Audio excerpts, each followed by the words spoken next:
Qala al-musannifu rahimahullah ta'ala wa nafana wa iyyakum ulumahu nasallallahu barakatuh ruhi bayanu sabab alladhi bihi yanalu husnul khulqi 'ala al-jumlah. Penjelasan tentang sebab yang kemudian kita bisa merasakan pemerolehan akhlak yang baik. Jadi sebab yang kemudian kita bisa merasakan nikmatnya berakhlak, memiliki akhlak yang baik. Saya bacakan takbirnya. Araftu anna husnal khulqi yarji'u ila i'tidali quwwatil aqli wa kamal hikmah.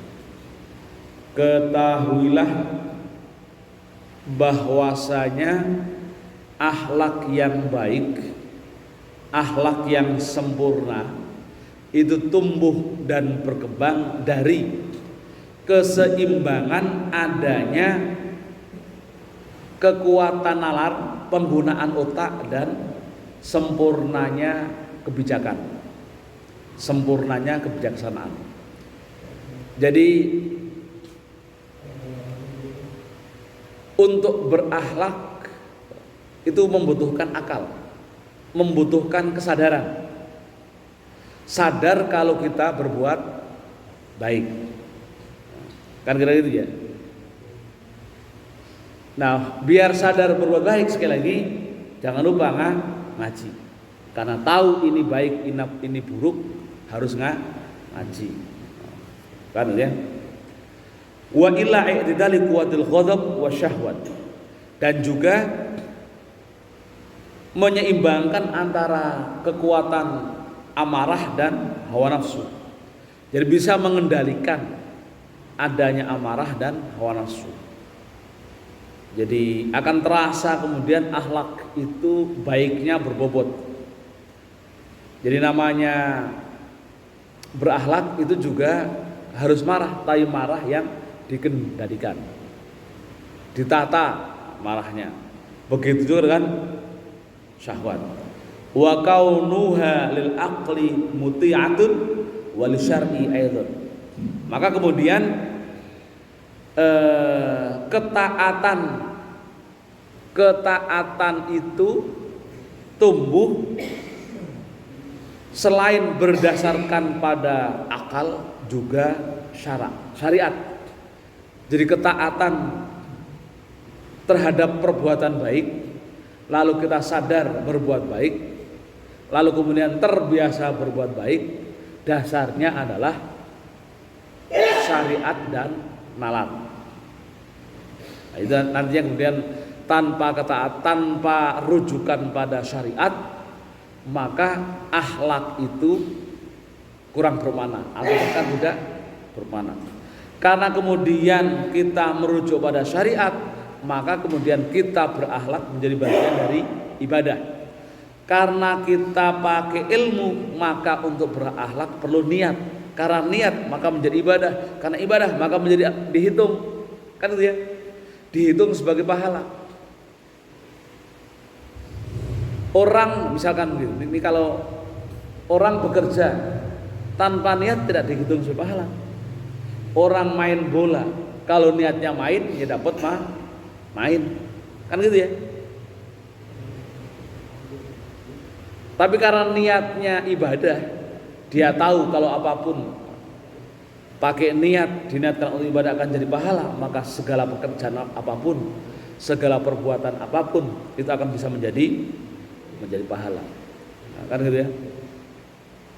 Jadi sebuah hadis yang cukup populer dan sering kita dengar, kam min amalin akhiratin yakunu amal dunya wa kam min amal dunya yakunu amal akhirah.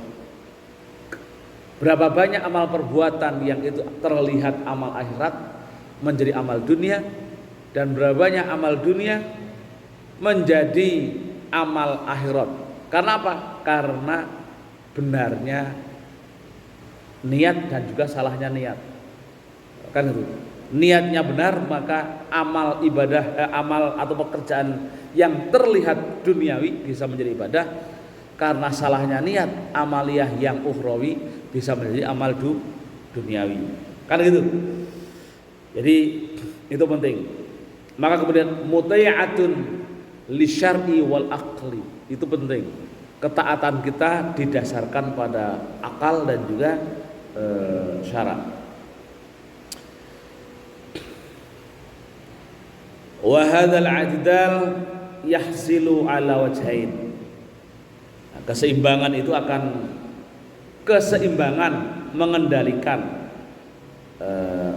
nafsu, mengendalikan amarah, mengendalikan akal, pemahaman kita terhadap syariat akan melahirkan dua hal minimal. Ahaduma, salah satunya adalah bijudin ilahiyin wa kamalin fitriyin. Salah satu akan melahirkan sebuah kedermawanan yang sifatnya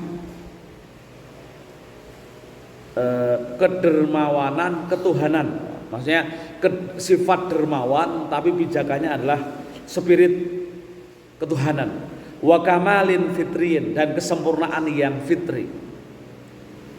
Jadi kalau kita bisa mengendalikan hawa nafsu, mengendalikan akal, akan melahirkan kesempurnaan kebijaksanaan, ya.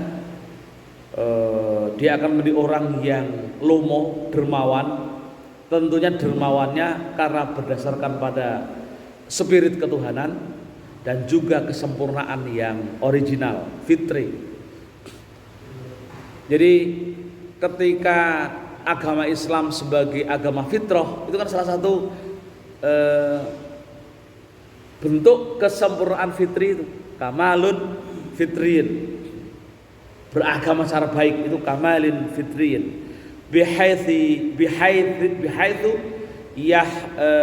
lukul insan wa yuladu kamil aqli husnul aqli wa yuladu kamil aqli husnul aqli. Jadi dari situlah kemudian manusia akan menjadi berakhlak dan melahirkan dari kesempurnaan akal itu akan memunculkan kesempurnaan yang akhlak yang sempurna.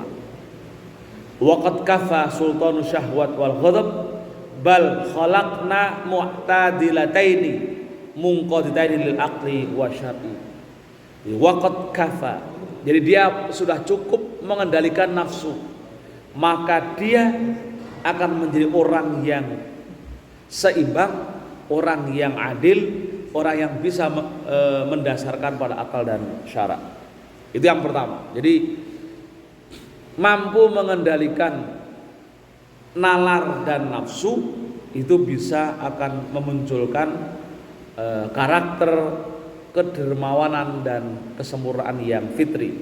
Yang kedua, wal wajhus tsani iktisabu hadhil akhlaq bil mujahadati war riyadhah.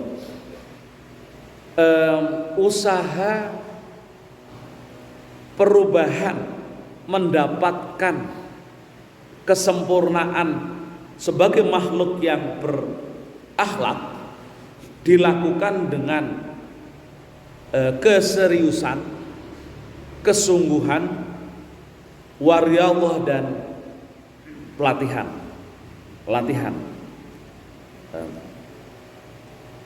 Maksudnya apa? Jadi orang yang mendapatkan dirinya menjadi manusia baik bersumber dari sebuah proses riyadhah, latihan diri, itu dia akan bisa menikmati manisnya amal tersebut. Akan bisa menikmati. Ini berbeda dengan orang yang tidak pernah latihan tapi ujuk-ujuk, itu mesti tidak menikmati. Contoh gini. Orang berniat mau menjemput pahala haji, ngaji dengan pahala haji. Orang kalau misalkan datang ngaji karena bukan tiba-tiba datang di majelis ini nggak tahu ada pengajian, dia wirid, ternyata ada pengajian. Karena dari awal tidak niatkan untuk ngaji, mesti ketika ngaji akan gelisah, tidak akan bisa duduk secara tenang, nyaman ketika ngaji. Kenapa? Dia tidak berpijak pada sebuah proses niat, lalu kemudian latihan, lalu menjadi terbiasa. Ini beda dengan kita yang terlatih dari rumah niat untuk ngaji, beda. Mesti nungguin sebelum selesai ngaji belum pulang, karena tahu. Jadi kenikmatannya itu berbeda. Sebuah amal ibadah yang dilakukan melalui proses kita tahu ilmunya, lalu kita latihan, lalu kemudian kita bisa menikmati. Namanya istilzat. Dalam Quran itu disebutkan dalam konteks sholat, ya ayyuhalladzina amanusta'inu bisabri wassalah. Hai orang-orang yang beriman, minta tolonglah kalian, terbiasalah kalian minta tolong. Dengan apa? Bisabri wassalah, dengan kesabaran dan sholat. Nah, kalau yang biasa saya baca adalah innallaha ma'as-sabirin. Sesungguhnya orang bersama orang-orang yang sabar. Di ayat yang lain, wa innaha lakabiratun illa 'alal khashiin. Sungguh minta tolong dengan kesabaran dan sholat itu adalah sangat berat, kecuali bagi orang-orang yang khusyuk.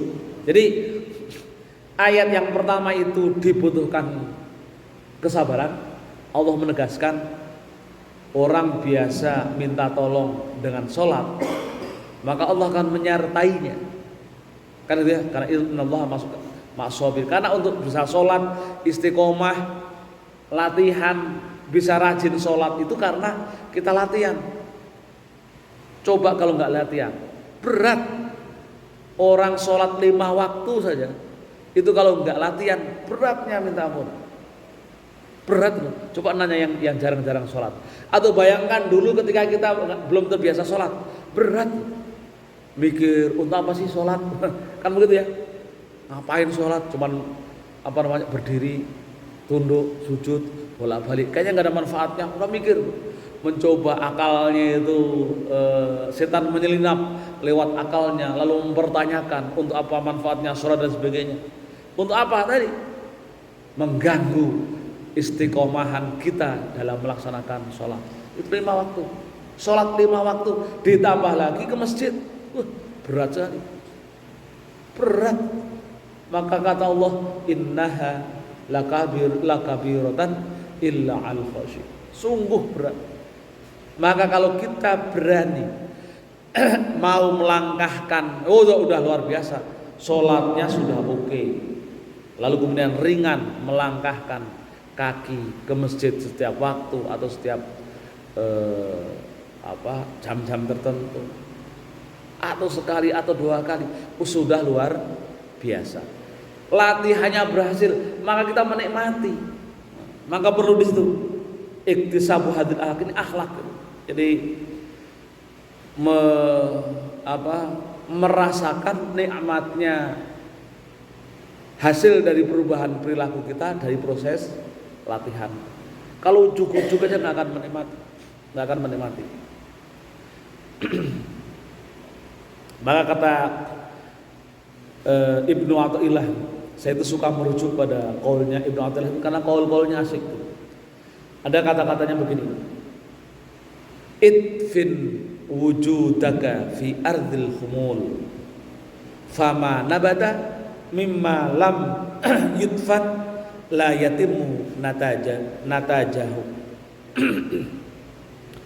Jadi kita diminta tanamlah wujudmu pada tanah kerendahan, sebab sesuatu yang tumbuh tanpa ditanam hanyalah atau tidak akan sempurna. Jadi sesuatu yang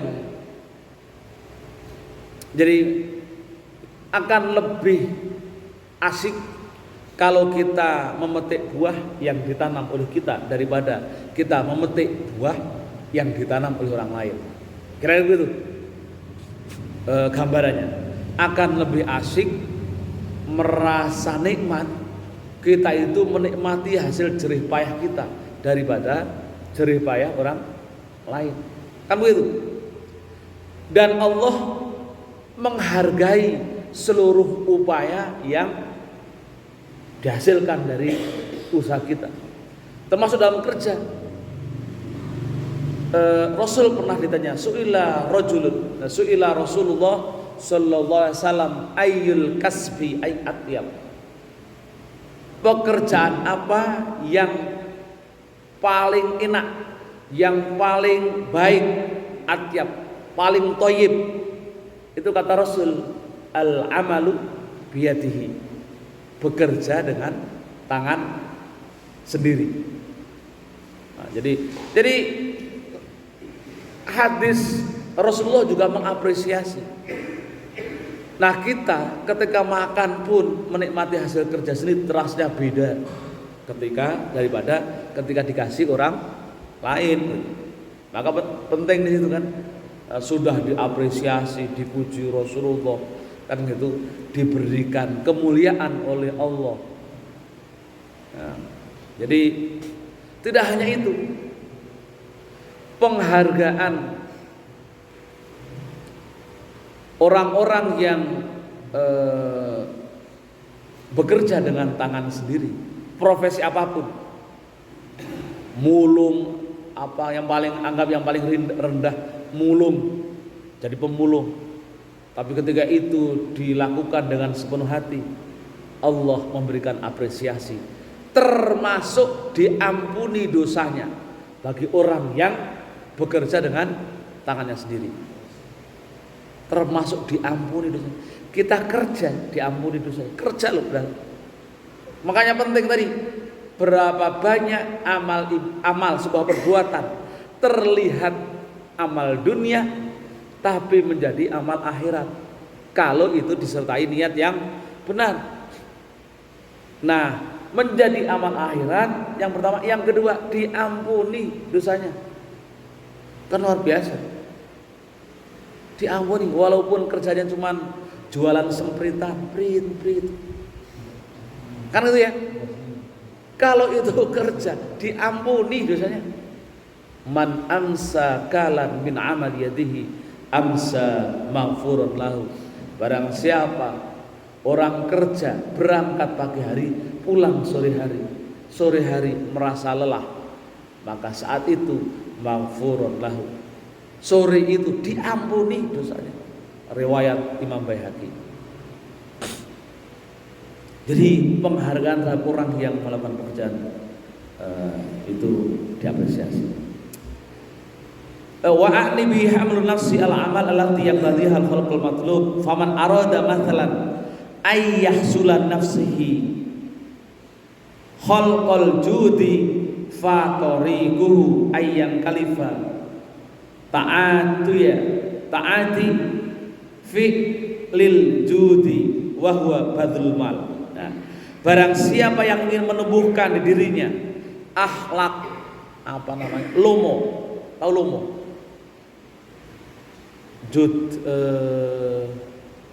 Ringan tangan, sering bantu, sering memberi. Fatoriku ayang khalifa taati fi'lil judi wa badul mal. Maka dia harus secara bertahap menunjukkan kedermawanannya dengan cara badul mal, memberikan hartanya. Orang kalau mau ringan bersedekah itu harus latihan dulu.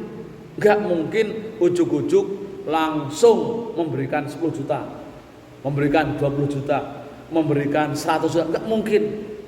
Ujuk-ujuk itu gak mungkin. Mesti dari latihan dulu. Latihan pertama, walaupun gak ikhlas, walaupun 1.000, 2.000, gak ikhlas gak apa-apa. Yang penting naruh dulu. Nanti lama-lama naikkan 5.000. Kan begitu, latihan dulu. Nunggu ikhlasnya, kapan kita mau sedekah. Kan ditanya, kenapa enggak zakat infak? Aku nunggu ikhlas. Nah, nanti kalau nunggu ikhlas, kalau udah ikhlas mau ngasih yang banyak, pertanyaan kapan ikhlasmu itu? Susah, ikhlas itu harus latihan dulu. Kan begitu. Maka mulai dari 1.000, walaupun cuman 1.000, taruh dulu 1.000, sebulan itu. Nanti naik malah cuma 1.000, biar dapat pahala. Bulan depan 2.000, naik lagi nanti bulan depan 5.000, terus begitu. Naik lagi 10.000, naik lagi nanti 20.000, terus begitu. Nanti lama-lama enteng kalau ngasih 50.000, enteng rasanya, terasa. Jadi kalau di rumah terus begitu nggak mungkin. Nanti naik lagi 100.000, nanti 200.000, nanti 300.000. Latihan. Jadi tata'awwad bi badlil mal, terbiasa dengan memberikan harta. Walaupun nggak ikhlas, tapi lama-lama kemudian ikhlas. Nanti akan merasakan. Nanti kalau lama-lama Anda akan mendapati rasanya merasa malu ketika memberikan sesuatu lalu berharap kembalian. Akan malu ketika memberikan sesuatu berharap kembalian. Meskipun dalam ayat misalkan gitu ya, disebut orang yang bersedekah itu menunjukkan rasa syukurnya, lalu kemudian akan kembali. Katanya begitu, la in syakartum la azidanakum, kan gitu ya. Meskipun dalam firman Allah begitu, tapi kita sebagai hamba yang baik nanti akan merasa malu ketika memberikan sesuatu berharap kembalian. Kenapa? Wong kita amal ibadah kita diterima saja itu sudah alhamdulillah. Amal kita sedekah diterima oleh Allah, alhamdulillah. Daripada dikembalikan, jadi sudah diterima, alhamdulillah. Maka juga para sufi itu banyak menyampaikan pesan, la tadlub aywadhan an amalin lastalahu fa'ilan. Kan asik gitu. Jangan kalian minta ganti dari amal-amal yang engkau kerjakan, atau bahkan apalagi yang bukan engkau kerjakan. Yakfi minal jaza laka, cukup balasanmu itu amal ingkana lahu qabilan, jika kemudian amal kita diterima. Kan itu. Jadi jangan minta kembalian. Itu nanti level selanjutnya, tapi harus latihan dulu. Mungkin nanti kalau sudah agak besar dikit, kita 100.000, siapa tahu nanti tambah rezeki kita. Itu namanya berharap kembalian. Itu orang-orang biasa. Kalau mau menjadi hamba yang luar biasa, ketika memberikan sesuatu, mengeluarkan sesuatu, jangan berharap kembalian. Rasul juga memberikan apresiasi. Jadi para ulama, ketika saya itu mengutip kata-kata ulama beberapa kali itu, kan kalau kita rata-rata kan ngaji kitab itu kan sudah nggak banyak pakai hadis, tapi sudah pesan-pesan semua. Tapi saya perlu menyampaikan hadisnya lagi karena banyak hadis. Ini kalau orang ngaji kitab kuning, orang yang nggak suka kitab kuning kan suka begini, lah ngaji kitab kuning nggak ada hadisnya, nggak ada hadisnya. Padahal mereka itu sudah mengekstrak banyak hadis yang kemudian diramu dalam kitab kuning itu. Nah, contohnya tadi yang mengenai ini, orang jangan berharap la tatlub aywadhan ala amalin. Jangan kalian berharap ganti dari sebuah amal perbuatan yang kau lakukan. Kan ada hadisnya. Thalathun man kunna fihi hasabahu hisaban yasira wa yaghfiru dzunubahu wa yadkhuluna jannah ghaira hisab. Ada 3 amal perbuatan yang jika kamu bisa lakukan, maka kamu akan dimasukkan ke dalam surganya tanpa hisab.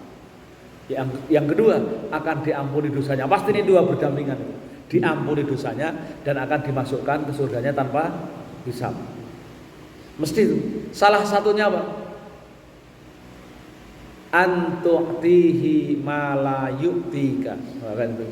Kalian memberikan sesuatu tanpa berharap kembalian.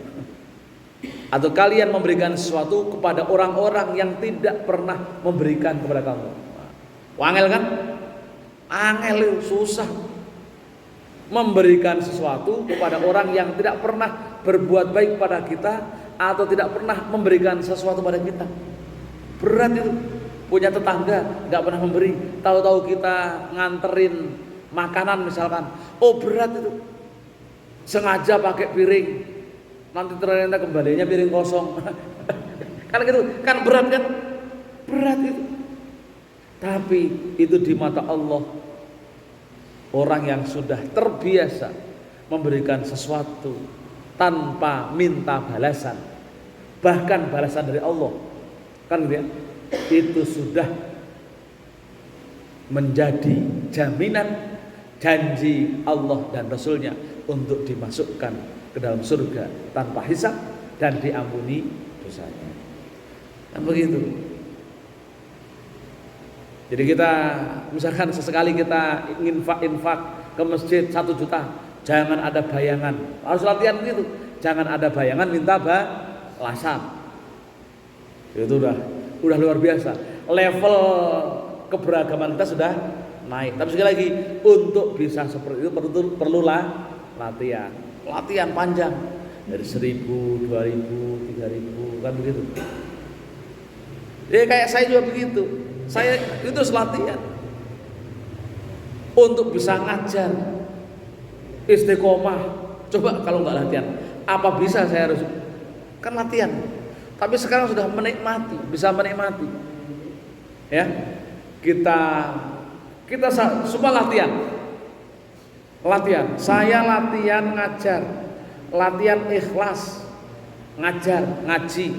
Anda juga latihan, datang jauh-jauh ke Ustaz Mresono.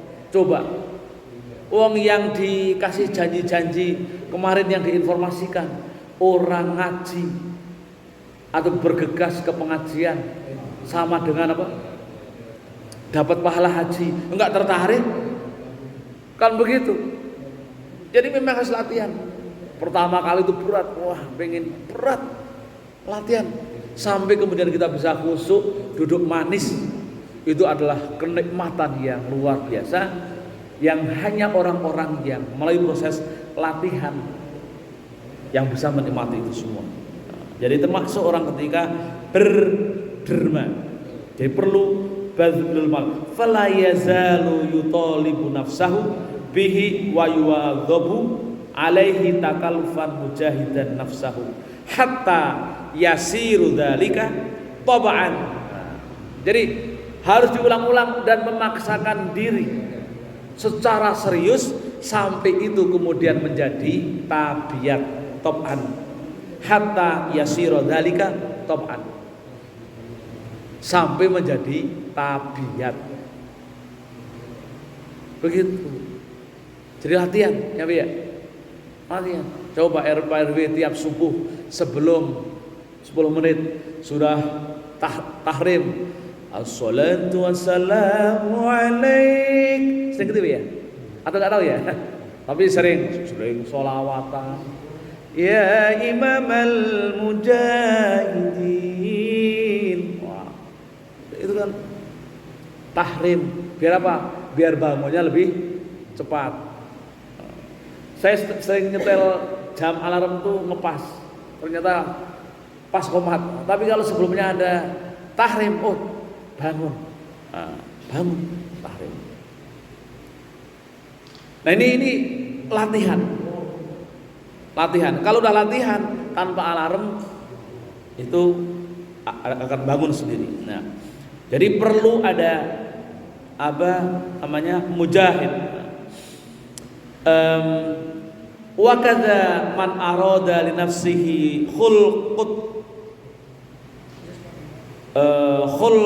khulqat tawadhu'i wa qad ghalaba alaihil kibar.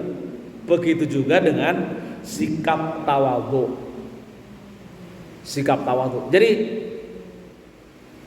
untuk berbuat baik perlu latihan. Bahkan berbuat jahat pun perlu latihan. Orang ghibah, ngomongin orang itu perlu latihan. Sampai tajwidnya itu fasih, mat sampai fasih itu kan latihan. Tapi kalau nggak pernah ngomongin orang, susah ngomongin orang. Maka orang yang biasa ngomongin orang itu memang sudah latihan.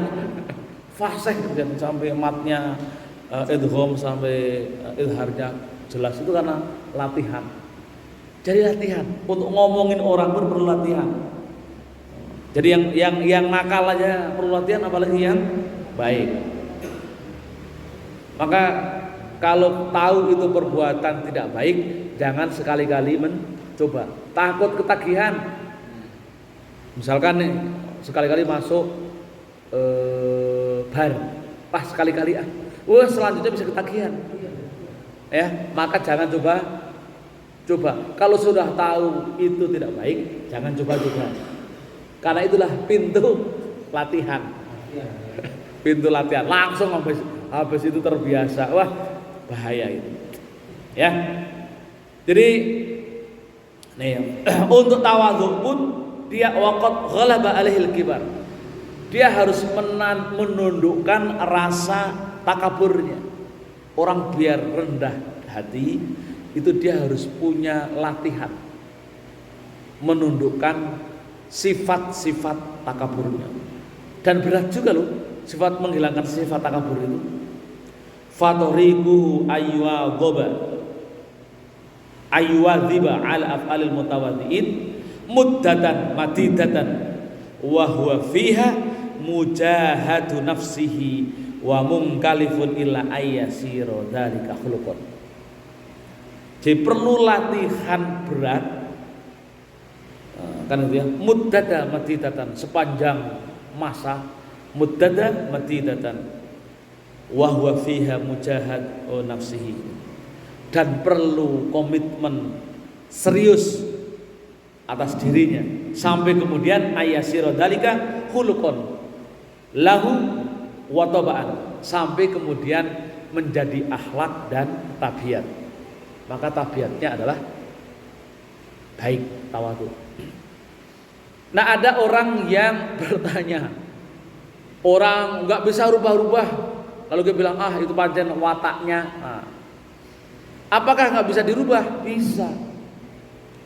Tidak ada namanya orang tabiatnya buruk. Kalau dia latihan bertabiat baik akan menjadi baik. Perlu satu, latihan dan serius. Kan begitu. Pokoknya kalau ada mujahadah, keseriusan, itu insya Allah qabul. Misalkan sekali lagi, kita punya misalkan keturunan nenek kakek moyang kita itu tabiatnya suka minum-minuman, pokoknya jelek, lalu suka pokoknya mau itu dilakukan semua, main madon, main perempuan, madat, mabuk-mabukan, main madon, madat, apa lagi ya? Misalkan itulah maling, nyolong, wah dilakukan semua, ternyata di kebiasaan. Ini kan ketika terbiasa pada diri kita kan menimbulkan sifat yang melekat pada diri kita yang kemudian dikenal dengan gen. Maka biasanya itu nurun ke anaknya. Molimo itu nurun, akan menjadi tradisi yang diturunkan. Nah, tapi ini bisa dirubah sekali lagi. Meskipun sifatnya misalkan genetik, apalagi ini akhlak bisa dirubah, bisa dibuang. Dengan apa? Mujahadah, riyadhatun nafs, dengan keseriusan dan latihan. Baru akan putus, maka akan hilang. Maka kita perlu mematikan obor buruk yang itu kan obor buruk dari leluhur, kebiasaannya jelek, kita harus putus mata rantai tradisi itu. Dengan apa? Komitmen dan keseriusan. Kalau biasa madon, jangan sekali-kali nengok. Ingat di situ dosa-dosa. Karena susah menghilangkan itu kalau sudah berkali-kali main itu, dan untuk tobatnya kan berat. Nah, kalau sudah kemudian latihan, ya mungkin kalau bisa latihan dulu seminggu 4 kali bisa dikurangi menjadi 3 kali, menjadi 2 kali, menjadi sekali, bertahap-tahap begitu. Insya Allah berhasil. Nah, kalau sudah nanti jadi tabiat, jadi akhlak, itu akan mempengaruhi sifat genetik yang melekat pada diri kita, maka akan muncul gen-gen baik. Itulah yang dilakukan oleh Rasulullah. Rasulullah ketika hijrah ke Taif, sampai di Taif itu karena masyarakat Taif diprovokasi oleh Quraisy Mekah tidak menerima dakwahnya Rasulullah, sampai Rasul dilempari batu, lempari kotoran unta, dan sampai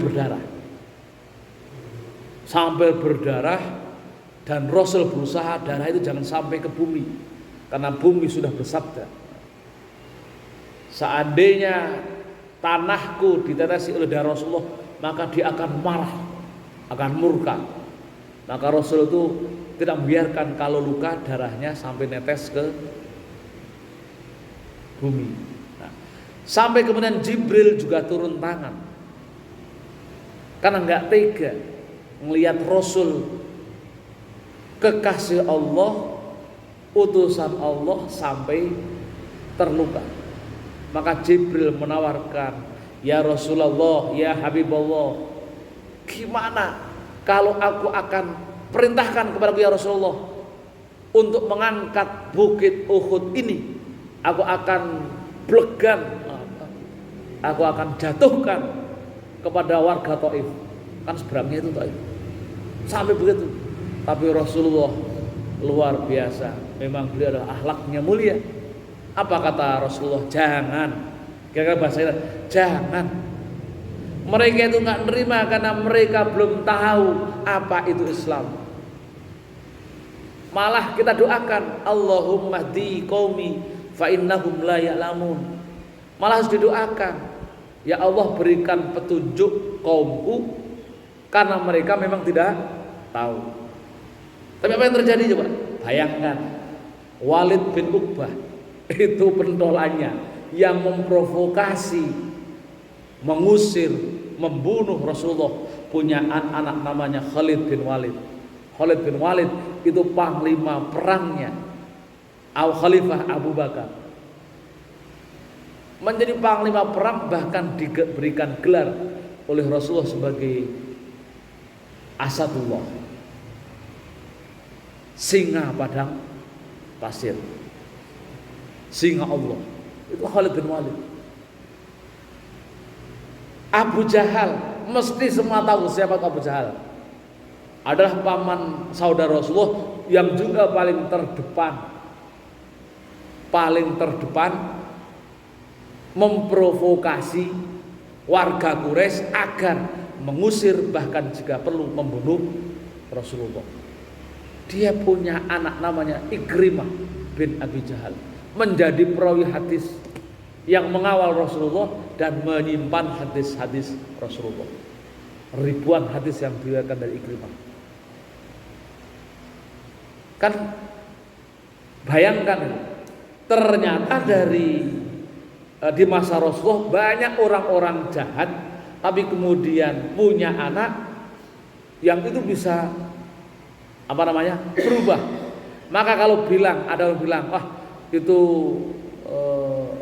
memang keturunannya orang nakal, itu salah itu. Gak ada namanya keturunan orang nakal lalu kemudian mewarisi kenakalannya, enggak. Hanya karena kita orang biasa perlu keseriusan untuk berubah, lalu secara bertahap sampai kemudian itu menjadi tabiat. Kalau sudah menjadi tabiat, fayatayassaru alaihi, maka kemudian dia akan terbiasa, akan mudah, akan ringan. Wa jami'ul akhlaqil mahmudah syar'an tahsilu bihadzal tariq. seluruh akhlak-akhlak baik itu terwujud dengan jalan ini, dengan jalan latihan, tidak ujuk-ujuk. Wa ghayatuhu ayyasirul fi'la shadir minhu ladzidan.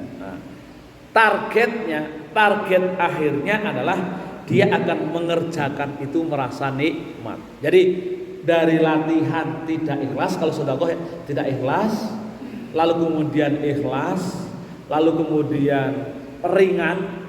Setelah ringan melakukan terbiasa dengan kebaikan, baru dia akan merasa nikmat dengan kebaikan itu.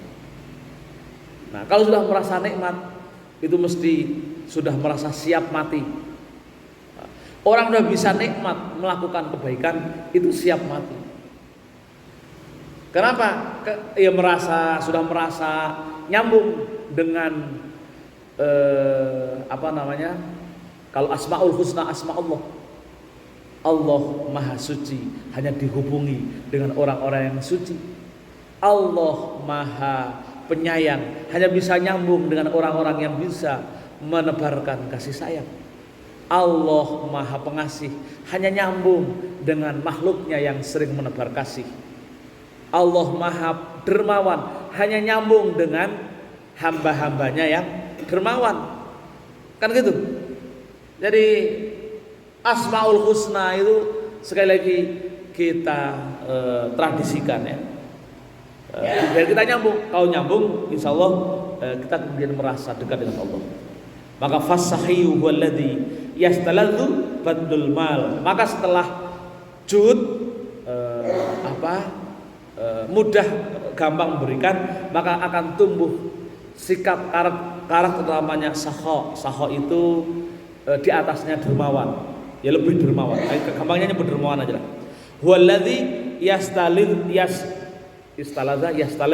yastalidzu bad lal mali dunal ladzi